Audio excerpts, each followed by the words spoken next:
निमिषा प्रिया की बेटी का इमोशनल संदेश, आई लव यू माँ। यमन में फंसी भारतीय नर्स की दर्द भरी कहानी और पति का हूती प्रशासन को धन्यवाद। स्वागत है दोस्तों आज की एक नई कहानी में। आज हम आपको यमन की जेल में मौत की सजा का सामना कर रही भारतीय नर्स निमिषा प्रिया और उनके परिवार के संघर्ष की पूरी कहानी बताने जा रहे हैं। निमिषा के पति और बेटी भी इस समय यमन में हैं और उन्होंने निमिषा की फांसी की तारीख टालने के लिए यमन प्रशासन का शुक्रिया अदा किया है। केरल की रहने वाली निमिषा प्रिया को 2017 में यमन के नागरिक तलाल अब्दो मेहदी की हत्या के आरोप में गिरफ्तार किया गया था। निमिषा पर आरोप था कि उन्होंने तलाल को बेहोश करने के लिए दवा दी थी ताकि वो अपना पासपोर्ट वापस ले सके, लेकिन अधिक खुराक के कारण उसकी मौत हो गई। निमिषा का कहना है कि तलाल उन्हें शारीरिक और मानसिक रूप से प्रताड़ित कर रहा था और उसने उनसे शादी करने के लिए भी मजबूर किया था। 2020 में यमन की एक अदालत ने निमिषा को तलाल की हत्या का दोषी पाया और उन्हें मौत की सजा सुनाई।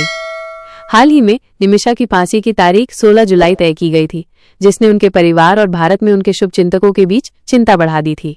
हालांकि एक महत्वपूर्ण मोड़ तब आया जब भारतीय ग्रैंड मुफ्ती कांथापुरम एपी अबूबकर मुस्लियार ने इस मामले में मध्यस्थता की। उनकी मध्यस्थता के बाद हूती प्रशासन ने निमिषा की फांसी की तारीख टाल दी, जिससे उनके परिवार को कुछ राहत मिली। अब निमिषा के पति थॉमस और बेटी मिशेल भी यमन के सना में हैं, जहां निमिषा जेल में बंद है। हाल ही में ईसाई इवेंजलिस्ट के पॉल किलारी आनंद पॉल ने एक वीडियो जारी किया, जिसमें मिशेल अपनी मां के लिए एक मार्मिक संदेश देती नजर आती हैं, आई लव यू मां। वीडियो में थॉमस भी निमिषा की सजा टालने के लिए हूती प्रशासन को धन्यवाद देते हैं। के पॉल, जो आंध्र प्रदेश के रहने वाले हैं और अमेरिका स्थित संगठन ग्लोबल पीस इनिशिएटिव के संस्थापक हैं, ने हूती विद्रोहियों के नेता अब्दुल मलिक अल हूती को न्यूयॉर्क में सितंबर में होने वाली ग्लोबल पीस समिट में शामिल होने का निमंत्रण दिया है। उन्होंने प्रेम की शक्ति पर जोर देते हुए कहा कि यमन में शांति स्थापित करने के लिए अब्दुल मलिक अल हूती को प्रयास करने चाहिए।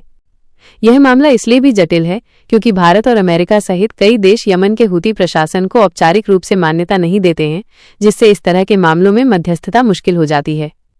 निमिषा प्रिया के मामले में मृतक तलाल अब्दो के परिवार को ब्लड मनी, खून के पैसे की पेशकश की गई थी, जो इस्लामी कानून के तहत मुआवजे के रूप में दी जाने वाली राशि होती है, जिसके बदले में मृतक के परिवार द्वारा दोषी को माफ किया जा सकता है। हालांकि अब्दो के परिवार ने अभी तक ब्लड मनी लेने से इनकार कर दिया है, जिससे निमिषा की रिहाई की राह में और भी चुनौतियां आ गई हैं। भारत सरकार ने भी इस मामले पर अपनी नजर बनाए रखी है और अन्य मित्र देशों के साथ संपर्क में है ताकि निमिषा प्रिया को बचाया जा सके। ये कहानी एक भारतीय परिवार के संघर्ष, कूटनीति की जटिलताओं और एक बेटी के अपनी मां के प्रति असीम प्रेम की गाथा है। दोस्तों, यह थी निमिषा प्रिया की पूरी कहानी। हमें उम्मीद है कि आपको ये जानकारी पसंद आई होगी। इस वीडियो को लाइक करें, अपने विचार कमेंट में बताएं और हमारे चैनल को सब्सक्राइब करना ना भूलें ताकि आप ऐसी और भी महत्वपूर्ण कहानियों से जुड़े रहें।